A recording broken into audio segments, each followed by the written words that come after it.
Alright, to start, what is a kneaded eraser and how is it different than a regular eraser?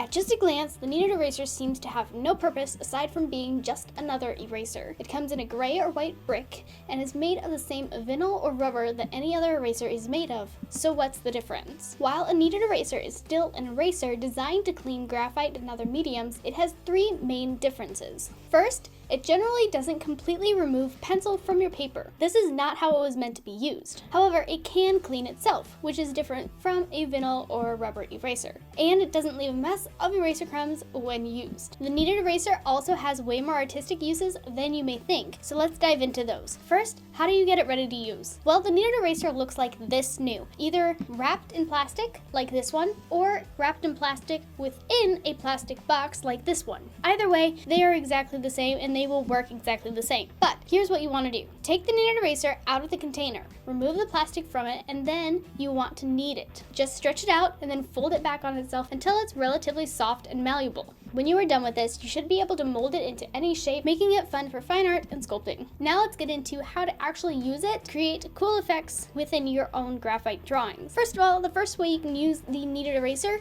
is to lighten the value of an area. Now you can do this two ways. Well, okay, you can do it many ways, but the two main ways are to roll it on that area or swiping the kneaded eraser against it. So here is where I'm rolling it out. I'm literally making a cylinder out of the kneaded eraser and then rolling it against the area that I want to be a lighter value. This works out really well if you went just slightly too dark on an area and just want to lighten it up slightly while still retaining some of the graphite behind. The second way you can do this is to create a flat edge with your kneaded eraser and then literally just swipe it against the surface of the graphite, picking up just some of the graphite while leaving the majority of it behind. Depending on how much pressure you use with either one of these techniques will determine how much graphite you actually lift from the surface of the paper. The second way you can use the kneaded eraser is to remove smudges. A lot of times with graphite or charcoal, you'll have problems with the medium just smudging and getting a big mess everywhere. So it's really nice to know how to remove these smudges, and the kneaded eraser does this perfectly. All you need to do is take the kneaded eraser and rub it against the area where the smudge is, and it will lift it right off without damaging any of the paper. The third way you can use the kneaded eraser is after smudging an area of your artwork. Not only can you clean up the paper, but you can clean up the side of your hand as well. The fourth way you can use the kneaded eraser is to create cool effects like the bokeh effect. This one is really fun, especially if you just want kind of a neat background to go with your drawing, but don't want to put too much thought into it. All you do for this one is make a sphere or a cylinder and then dab it or tap it against the surface of your paper with different sizes of cylinders and circles to create variety in your bokeh effect. Generally speaking, for this, I like to use the largest circle possible for the furthest behind circles, and then I use smaller and smaller circles, lifting up more and more the closer I get to me. That way, the brightest circles are closest to the viewer and the darkest ones are furthest away. Another thing you can use the kneaded eraser for, which is really fun, and is similar to the last one, which is lifting and pulling out tiny details. This can be helpful for correcting small areas when you just went a little bit too dark, or let's say you just went over the edge a little bit too much.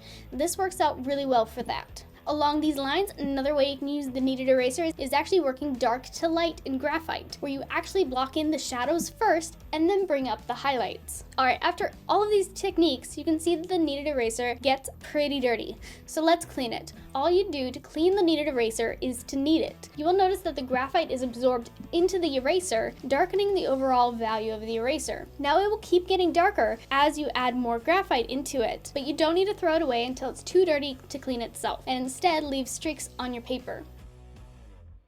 Now, if you are anything like me, then you will probably end up losing this thing before it stops being useful for you. However, just to make sure that it lasts as long as possible for you, I'm going to show you how you should store it. So sometimes when you buy these things, they will come with their own little box that is made specifically to hold that amount of kneaded eraser. However, if you didn't buy one that came in a box, that is fine. You can just go out and get like a lock box or anything that has a seal on it to keep it nice and safe away from dust and dirt and pencil shavings or whatever else might get accidentally mixed up into it. When I first got this one with the box, I actually had a little bit of a hard time opening it because I assumed that you just like popped it off like that. However, you don't. It is actually a slide mechanism. While you can like painfully try to pop it off like that, that's not actually how you're supposed to. You're probably gonna end up hurting your fingers doing it that way. You're supposed to slide it in opposite directions just slightly. Don't break the hinge, just slightly, and then pop it off. So then you just take your kneaded eraser, put it inside, seal the container, and it's nice and safe for your next time using it.